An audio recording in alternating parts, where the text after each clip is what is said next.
And I feel for anyone trying to write one of these movies. So before Spider-Man Brand New Day even started in the cinema, during the marathon of the cloying adverts for banks and whatever, and the trailers, I saw the Doomsday preview for the second time, and it was a stark, pun intended, oh yes, reminder that this universe has buckled under its own weight so much, they're effectively having to retcon the entire thing, kinda. At this point, it probably needs Thanos to come a-clicking and thin things out a bit.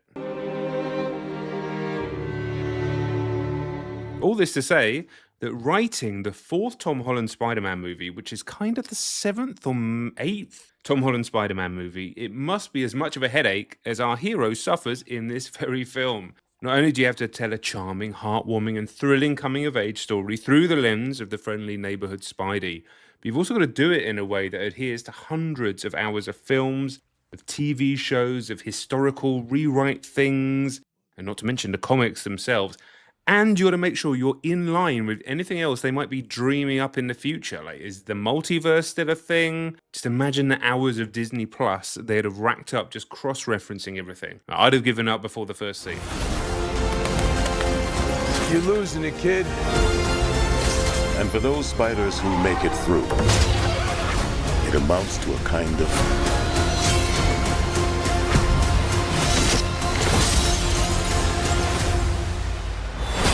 rebirth. And yeah, even with all that pressure and weight, writers Chris McKenna and Eric Sommers and director Destin Daniel Cretton, who previously directed Shang-Chi, which was really good fun, they've delivered one of the best Marvel movies in years, possibly the best Holland Spidey, and ultimately a big budget, big satisfaction popcorn flick that just about ticks every box, including, it seems, the box that says, I need to make $1 billion in a week, Jesus fucking Christ. Anyway, Brand New Day sees Peter Parker completely forgotten by everyone important in his life, thanks to the spell, if you remember correctly, that he cast at the end of No Way Home with Doctor Strange. Yeah, I can't quite remember what happened in that nonsense, but there we go. New York still remembers Spider-Man, but the likes of MJ and Ned have had all memory of Tommy H erased from their minds forever. And talking of minds, some mysterious entity is taking over any mind that it takes a fancy to, carrying out sort of terrorism attacks on a city, or specifically on Damage Control, the kind of supervillain containment facility thing. And also this entity is trying to get inside Spider-Man's head. Now, if you haven't seen the film and want to go in as blind as I did, I'd recommend turning off the review now, as it's pretty much impossible to talk about it anymore without some kind of spoilers, and it would have kind of spoiled it a bit for me. So you could just let it run, put it on another tab. I need the watch time, man. Come on. So if you're still here, thank you. I like I said, I appreciate the watch time. Please do subscribe. Now, slight spoiler territory. It turns out that this body-jumping entity is none other than a teenage Jean Grey. Yes, her from the X-Men. We're going to see a lot more of them in the near future, I think. And so Spidey, with the help of John Bernthal's pretty hilarious Punisher, they must put a stop to her antics, or at least that's what they think that they have to do. They've got to save the city, and Peter's got to try and get MJ to remember him. And also control the Hulk, who's in the film for some reason. Oh, and not spoil anything that happens in Doomsday. Or maybe that's just Tom Holland. Refreshing then for a superhero movie to not have the classic big bad monster villain. This is a more cerebral and thoughtful movie than most MCU stuff. And while there's plenty of action and spectacle, don't expect a laborious 20-minute long scrap against a CGI villain at the end. Honestly, it's more of a character piece. Now, as mentioned earlier, Spider-Man isn't that happy in this movie, especially early on, and he's also going through some big changes, like the type of changes that happen when your spider DNA cranks up its power and almost tries to take you over. There's a quite clever little scene where he's figuring all this shit out, and the TV to the side of it, I say clever, it's a bit on the nose. The TV to the side of him is showing like a spider documentary, like a David Attenborough type thing, and the spider is molting its skin. Have you ever seen that in real life? I've seen it in my house. It's pretty grim. Anyway, that seems to be what's happening to our Spider-Man in this movie. His spider DNA is cranking up its power and it's taking our hero to places he might not want to go. And no, I don't mean Glasgow, where a lot of the movie was shot. Yeah! Ah! In trying to control this increased mutation, he connects with Bruce Banner, I mean, that's why he's in the film, fair enough, and tries to develop technology to keep Spider-Man as he is. But this isn't a film about people staying as they are. It's actually a coming of age, kind of. It's like a movie about finding your true self. And everything ties back nicely into this core theme in a pretty satisfying way. Now, again, considering how much fucking madness the writers have to adhere to, the fact there's any real human drama at all is borderline miraculous. The film looks stunning. I saw it on a reasonably big cinema screen, nothing like the IMAX that I saw The Odyssey on recently, but really nice, beautifully shot, beautifully colored, actually.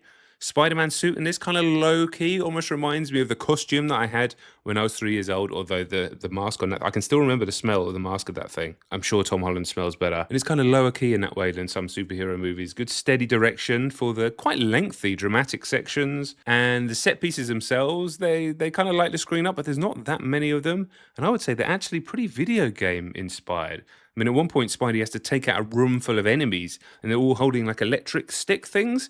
And if you played either of the Insomniac games, in fact, it's kind of 3, aren't there, if you include Miles Morales? If you played any of them, you'd have done this exact fight approximately 14 million times. Now, while the story does collapse a little bit when prodded, like the exact motivation for Sadie Sink's Jean Grey's kind of pseudo-terrorism makes sense, but less so when you think she could have probably just told Spider-Man about what her problem was in the first place, instead of taunting him trying to ruin his life. But the on-screen chemistry between a very strong cast shines through. You got Tom and Zendaya, despite being in every film for the last 5 years. They're once again, they're hard to fault, but it's the buddy cop duo. This is what I love. The buddy cop duo, Spider-Man and Frankie Punisher, that really lit me up, man. I haven't seen the Punisher TV show, but if it is as sharp and funny and sarcastic as John Bernthal's performance here, then I am up for giving it a go. So let me know in the comments. And the two of them just click. I don't know if you've seen the Hot Ones interview. I've only seen clips. Clear chemistry there. It's kind of like a pissed off uncle that's sort of proud of his ADHD charm nephew kind of way. It really works. Very enjoyable. And from a personal point of view, I thoroughly enjoyed the way Tom Holland's Spider-Man finally feels in this movie, like a serious superhero. Now, I'm showing my age, but the Spider-Man I grew up with in the 80s and early 90s, from the Amazing Spider-Man cartoon to the comic books, he wasn't a nervous kid. He was a sharp, shit-talking adult that could fuck up any villain within the space of about a 15-minute cartoon episode.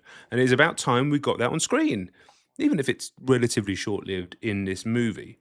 And just a quick note on Tom Holland. Yes, he might not have the range of a world-class actor yet.